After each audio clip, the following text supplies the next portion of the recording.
Hello दोस्तों, कैसे आप सब? आशा करता हूँ अच्छे होंगे, लेकिन मार्केट का हाल अच्छा नहीं है। स्वागत है मेरे यूट्यूब चैनल पे। अगर आप पहली बार यहाँ पर आए हैं, तो चैनल को सब्सक्राइब कर लीजिए, क्योंकि यहाँ पर फ्री स्टॉक मार्केट के क्लासेस और बेस्ट इन्वेस्टमेंट टिप्स भी दिए जाते हैं। आज का वीडियो बेहद ही इंपॉर्टेंट होने वाला है, क्योंकि अमेरिकन मार्केट में भारी गिरावट देखने को मिली है। क्या यह ग्लोबल मार्केट क्रैश का संकेत है? क्या ये 2008 से ही बड़ा क्रैश हो सकता है? क्या आप शेयर खरीदने के चाहिए या बेच देना चाहिए? पूरी डिटेल समझेंगे इस वीडियो में। तो चलिए शुरू करते हैं। अगर आपने कॉल और पुट लिया हुआ है, तो उसके लिए भी आपको ये वीडियो देखना बहुत ही ज़रूरी है। अगर किसी ने पुट लिया है, तो उसके लिए ज़रूरी है, जिसने कॉल लिया है, उसके लिए भी ज़रूरी है। तो चलिए शुरू करते हैं। दोस्तों, कल अमेरिकन मार्केट जैसे डाउ जोन्स हो गया, नैस्डैक में 5% से भी ज़्यादा ही गिरावट आई है।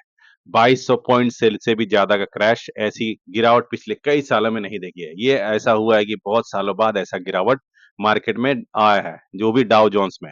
डाउ जोन्स में इतनी बड़ी गिरावट क्यों आई है, इसकी वजह जानेंगे। अगर 2200 पॉइंट अगर मार्केट गिरता है डाउ जोन्स, तो हमारे इंडियन मार्केट में इसका क्या असर हो सकता है? और अगर गिफ्ट निफ्टी को देखा जाए, तो ये 500 पॉइंट ऑलरेडी नीचे है।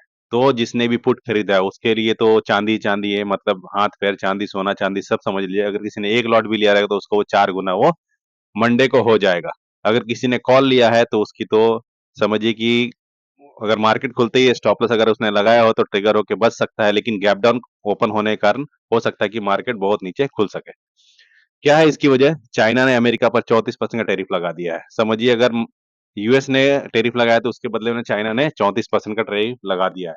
इससे अमेरिका कंपनियों के मुनाफे पर सीधा असर पड़ेगा। टेस्ला जैसी कंपनी को 10% ज़्यादा गिर चुकी है, ठीक है? और ये सिर्फ शुरुआत है। कनाडा ने भी अमेरिका के कारों पर 25% का टैरिफ लगाया है।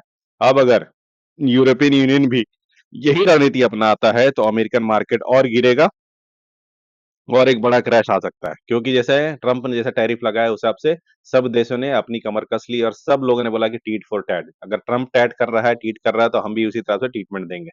अब सवाल ये है कि भारतीय शेयर मार्केट पर इसका क्या असर हो सकता है? एफआईज जो है, जो विदेशी निवेशक है, पहले से ही मार्केट में वो पैसा निकाल रहे हैं, मतलब कंटिन्यू बेच रहे हैं। अगर अमेरिका में मार्केट गिरती है, तो एफआईज क्या करेंगे? यहाँ से पैसा निकालेंगे और माल बेचेंगे और ये जाके पैसा अमेरिका में लगाएँगे। दूसरी बात, आईटी और फार्मा सेक्टर का सबसे ज़्यादा असर होगा, क्योंकि इनकी कमाई अमेरिका पर निर्भर रहती है। अगर हमें देखिए, ये 2 कंपनी है, ये में अगर सेलिंग आती है, तो क्या करेंगे? इसका सबसे ज़्यादा मार्केट गिरेगा और ये निफ्टी और बैंक निफ्टी को और सेंसेक्स को नीचे खींचेगा। कच्चे तेल की कीमतें बढ़ने से पेट्रोल, डीज़ल महँगा होगा, जिससे इन्फ्लेशन बढ़ेगा और महँगाई दर बढ़ेगी, ठीक है? तो ये 3 पॉइंट है, 3 पॉइंट के कारण क्या हो सकता है कि हमारे इंडियन मार्केट में भी ये क्रैश हो सकता है। अब इसके पीछे हम हमको क्या करना चाहिए? क्या हम लोग इसके पे क्या कर सकते हैं अपने स्टॉक को, या जो भी हमारा पोर्टफोलियो, उसको कैसे बचा जाए? अगर आपके पास शेयर्स है, तो स्टॉप लॉस का इस्तेमाल ज़रूर कीजिए। नए निवेशकों के लिए ज़रा वेट कीजिए, क्योंकि मार्केट अभी और भी गिर सकता है। अगर गिरते मार्केट में लेना है, तो अभी आप गिरने खरीदने का मौका नहीं है। अभी वेट कीजिए कि कहाँ पर स्टॉप लॉस, हमारा स्टॉप लॉस जो है कंटिन्यू आप लगा के रखिए। अगर हो सके, तो आप अपने पोर्टफोलियो को हेज करके चलिए। मतलब कोई पुट आप निफ्टी का, सेंसेक्स का, बैंक निफ्टी का या मिड कैप का पुट लेके आप चलते रहिए, ठीक है?